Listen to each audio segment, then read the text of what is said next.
যার কাছে মুরিদ হইছি সে হলো দয়াল। সে শুধু দয়াল না, দয়াল চান। দয়াল না, দয়াল চান। ওই চান যেদিন দেখছি আমার রোজা আরম্ভ হয়ে গেছে। চান দেখে রোজা থাকা নেব না।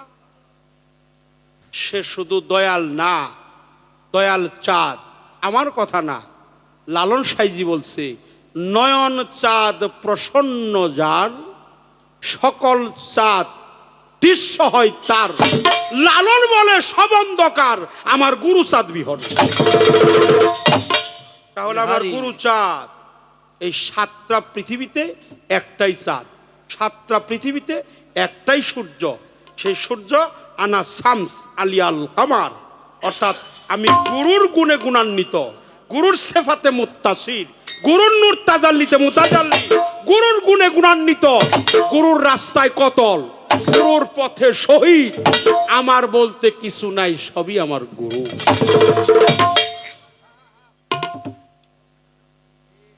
গেল এটা। বিসমিল্লাহ আল্লাহ রসুল কর্তন করছে কিভাবে? আচ্ছা একটা প্রশ্ন একটা ব্যতিক্রম করে কই, প্রশ্ন কইরাই নেই, আরে চিন্তা ভাবনা করবার দেন না। কি কোন আপনারা? হ্যাঁ ইনশাল্লাহ যতক্ষণ। আচ্ছা প্রিয় নবীজি, নূর নবীজি, বৃদ্ধাঙ্গলি শাহাদাত আঙ্গলি, এটা শাহাদাত আঙ্গলি বৃদ্ধাঙ্গলি একত্রিত করে মুখে চুম্বন খেয়ে চোখে লাগাতে হয়। প্রিয় নবী, নূর নবী, আল্লাহর হাবিব, সকলে বলেন সাল্লাল্লাহু।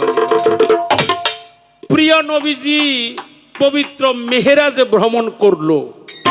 আমার জানা দরকার যে চাঁদে গিয়েছিল সেই চাঁদের নাম হলো রজব। আপনি বলবেন রজব শব্দের অর্থ কি? শাবান, সফর, জিলহজ, জিলকদ, মুহররম, রমজান, আছে কিনা? এত চাঁদ আছে না? রবিউল সানি, তারপরে হইলো সফর, জিলহজ, জিলকদ, মুহররম, এরকম চাঁদের নাম আছে 12টা চাঁদ। অন্য অন্য চাঁদে গেল না, এই রজব চাঁদে নবীজি আল্লাহর ডাকে সাড়া দিয়ে আল্লাহর সাথে তার দিদার হইল। শিরি সোপন ঊর্ধ্বে গমন, অর্থাৎ মাকামে মাহমুদার মধ্যে 70,000 নূরের পর্দা ভেদ করে আল্লাহর সাথে তার দিদার হয়ে গেল। কিন্তু গেল কয় তারিখ? 26 তারিখ দিবাগত রাতে।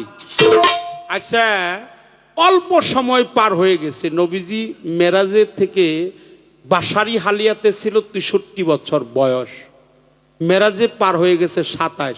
আচ্ছা 63 আর 27 যোগ করলে হয় 90। আচ্ছা আমার প্রশ্ন ওখানে না, 26 তারিখে যাওয়ার কারণ কি? 27-এর সাথে মেরাজের মানে তাৎপর্যটা কি?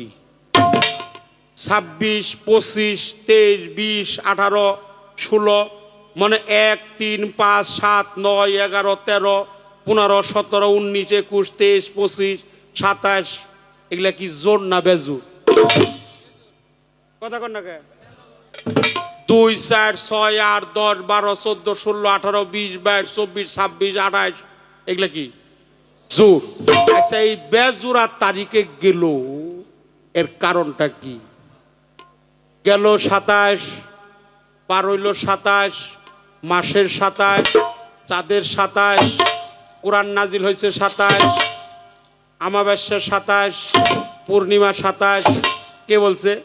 লালন সাইজি বলছে আমাবস্যায় পূর্ণিমা হয়, মহাযোগ সেই দিনে উদয়। তাহলে আমাবস্যা আমার কাছে থাকলে কি হবো? সাধকের কাছে আমাবস্যা থাকতে পারে।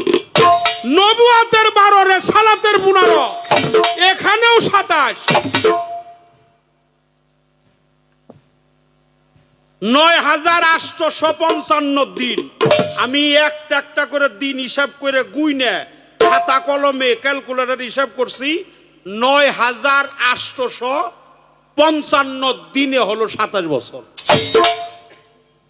আমি তাতে পাইছি 27টা, 27-এর 19টা 27 পাইছি।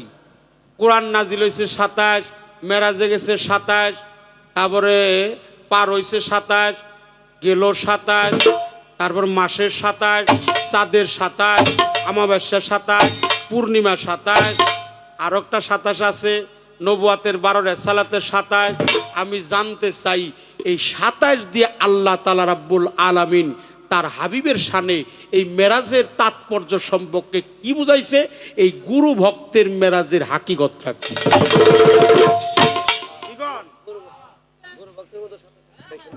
এই গুরু ভক্তের মধ্যে কোনো 27-এর কর্ম আছে কি নাই?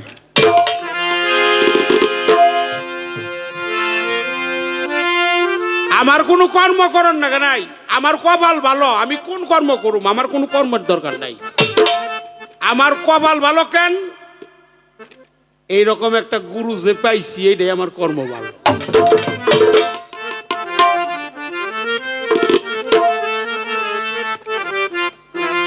আমি কোনো কর্ম টর্ম করা হারুম না।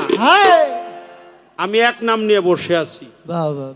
এক নাম ঝাড় ভয় কিরে তার সে যাইতে পারে, তুই মন হলেই সে জলে ডুবে মরে, জলে স্থলে ঘূর্ণি পাকে তার বিপদ নাই কোনো কালে, টিপু সার নাম নিয়ে যে বৈশা আছে সরল হই।